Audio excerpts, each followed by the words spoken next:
Hello दोस्तों, मंजू हिंदी कहानियाँ में आपका स्वागत है। मैं सुना रही हिंदी कहानी प्यार की जूती भाग 1। क्या बहू को मिल पाया सास ससुर का प्यार? होली के रंगों की तरह वह ससुराल में यह उम्मीद लेकर आई थी कि उसे यहाँ अपने शौहर और सास ससुर का प्यार मिलेगा। आने वाला समय इंद्रधनुषी रंगों की तरह आकर्षक और रंग बिरंगा होगा, लेकिन यहाँ आते ही उसकी सारी आशाएं लुप्त हो गईं। हर वक्त ढेर सारा काम और ऊपर से मारपीट और गलियों गालियों की बौछार। इन यातनाओं से वह भयभीत हो उठी। न जाने कब ये कयामत के बादल बनकर उस पर टूट पड़े।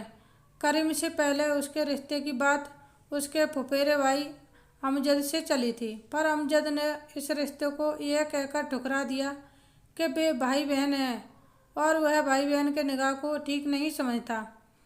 करीम से उसके रिश्ते की बात जब मोहल्ले में उड़ी तो मोहल्ले के सभी बुजुर्ग खुश हो उठे और बोले, वाह लड़की हो जरीना जैसी। फौरन माँ बाप का कहना मान गई। वैसे आजकल की लड़कियां तौबा तौबा कितनी नाफरमान हो गई हैं। सचमुच जरीना जैसी लड़की सबको नहीं मिलती। बुजुर्गों की बातों से छुटकारा मिलता तो सहेलियां उस पर कटाक्ष करती। वाह बन्नो, अपने हबीब से मिलने की इतनी जल्दी तैयारी कर ली। अरे थोड़े दिन तो और सब्र किया होता। दिवाली और ईद तो मना ली होती। होली भी मना कर जाती तो क्या फ़र्क पड़ जाता। और वह गुस्से और शर्म से कसमसा कर रह जाती। कुछ दिनों बाद उसकी शादी बड़ी धूमधाम से हो गई। शादी से पहले उसने एक ख्वाब देखा था। ख्वाब यह था कि वह करीम को अपने मायके लाएगी और होली का त्यौहार उल्लास से मनाएगी। उसका सपना सपना ही रह गया। उसके मायके में मुस्लिम त्योहारों को जितनी खुशी से मनाया जाता है, उतनी ही हिंदू त्योहारों को भी वहाँ त्यौहार मनाते समय यह नहीं देखा जाता कि उसका ताल्लुक़ उनके अपने मजहब से है या किसी दूसरे धर्म से। वे तो इस त्यौहार में मनाए जाने वाले प्रत्येक त्यौहार को अपना त्यौहार मानते हैं। पर उसकी ससुराल में तो सब उल्टा ही था। उसे ऐसा पति मिला जो पत्नी की इज्जत करना भी नहीं जानता था। वह तो अपने पैर की जूती समझता था। शादी के कुछ महीने की बात है। उस दिन सब्जी में नमक कुछ ज़्यादा हो गया था।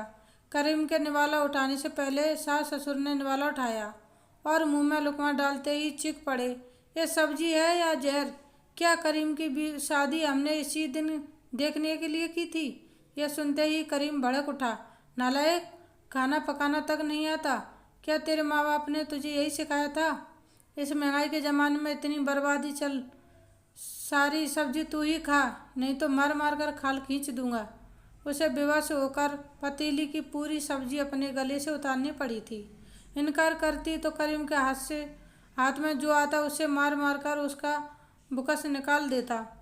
इस घटना से भयभीत होकर वह इतनी बीमार पड़ी कि उसके लिए 2 कदम चलना भी मुश्किल हो गया। पर करीम के माँ बाप यही कहते, काम के डर से बहाना बना रही है, चल उठ काम कर, हमारे घर में तेरे ये नखरे नहीं चलेंगे।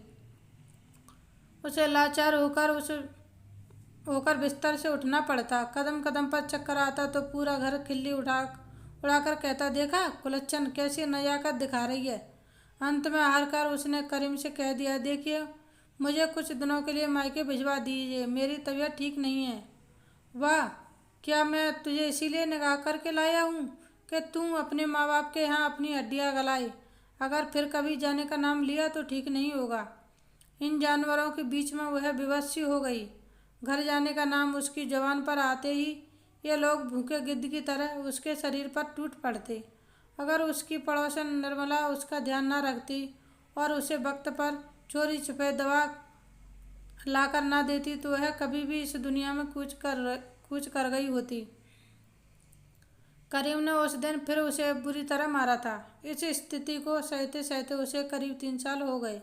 उसकी स्थिति वह बहसी कसाई के हाथों में बंधी बकरी की तरह थी, जिसका हलाल होना तय था। इस मुसीबत के समय उसे एक ही हमदर्द चेहरा नजर आता, वह था अमजद का। यह सही था कि उसने मेरी बहन होने की वजह से उससे शादी करने से इनकार कर दिया था, पर जब उसे यह पता चला कि जरीना का निकाह करीम से हो रहा है तो वह दौड़ दौड़ कर मामू के पास आया और उनसे बोला, अरे मामू, जरीना बहन को कहाँ दे रहे हो? वह लड़का तो बिल्कुल गधा है। अपनी समझ से तो काम ही नहीं लेना जानता। जो माँ बाप कहते हैं बस आंख मीच कर वही करने लगता है, चाहे वह ठीक हो या गलत। जरीना वहाँ जाकर कभी खुश नहीं रह सकती। वे लोग उसे अपने पैर की जूती बनाकर रखेंगे। पर अमजद की बात को किसी ने नहीं माना और जो होना था वही हुआ। विदा के वक्त अमजद ने उसके सिर पर प्यार से हाथ रखते हुए कहा, पगली तू रोती क्यों है? अगर तुझे कभी ज़रूरत पड़े तो अपने भाई को याद कर लेना, तू फिक्र मत कर, मैं तेरे हर दुख दर्द में काम आऊँगा। जरीना ने किसी तरह जीवन के 3 साल बिताए, पर अब उससे बर्दाश्त नहीं होता था। उसने सोचा अब उसे उस शख्स को दामन थामना ही होगा जो उसे सही मायने में उसका हमदर्द है। फरजाना भाभी यानी अमजद की बीवी भी कई बार उसके घर आई। वह उसकी खैरियत पूछती तो जरीना हमेशा हंसकर यही कहती, ठीक हूँ भाभी। और कई बार तो ऐसा हुआ कि वह जब मार खाकर सिसक रही होती, ठीक उसी वक्त फरजाना वहाँ पहुँच जाती। ऐसे वक्त चेहरे पर मुस्कुराहट लाना बड़ा मुश्किल था। भाभी भी चेहरा देखकर समझ जाती, पर घर के अन्य लोगों की गैर मौजूदगी में कुछ बोल नहीं पाती थी। आखिर वे चुपचाप चली जाती। कुछ अरसे बाद अमजद का दूसरे शहर में तबादला हो गया। एक रहा सा आसरा भी दूर हो गया। उस रोज़ घर में कोई नहीं था। मार और दर्द से उसका बदन टूट रहा था। गुस्से से उसका शरीर कांपने लगा। उसने अपने वहशी पति के नाम एक लंबा खत लिखा और उसे मेज पर रखकर घर से निकल गई।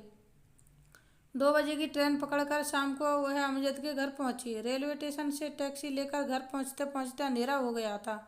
टैक्सी से उतरकर वह मुझे मन ही घर की डोरी की ओर बढ़ गई। सामने से आती फरजाना भाभी उसे देखते ही चौंकी। अरे जरीना, तू कब आई? वह भाभी को सलाम कर सोफे पर बैठते हुए धीमे से बोली, बस सीधे घर से चली आ रही हूँ भाभी। फरजाना उसके मैले कुचेले कपड़ों और रूखे बालों को एकटक देखती रही। फिर क्षण भर बाद बोली, ये अपनी क्या हालत बना रखी है जरीना? भाभी के शब्दों से उसके धैर्य का बांध टूट गया। जो आंसू अब तक जज्ब थे वह फरात नदी की तरह बह निकले। अरे तू रो रही है भाभी? भाभी ने दिलासा देते हुए उसकी आंखों से आंसू पोंछ दिए। चल जरीना, हाथ मुंह धो, कपड़े बदल कर और जो कुछ हुआ उसे भूल जा। कहानी का अगला भाग कल देखना। Thanks for watching. Please like share and subscribe. धन्यवाद दोस्तों, बाय बाय।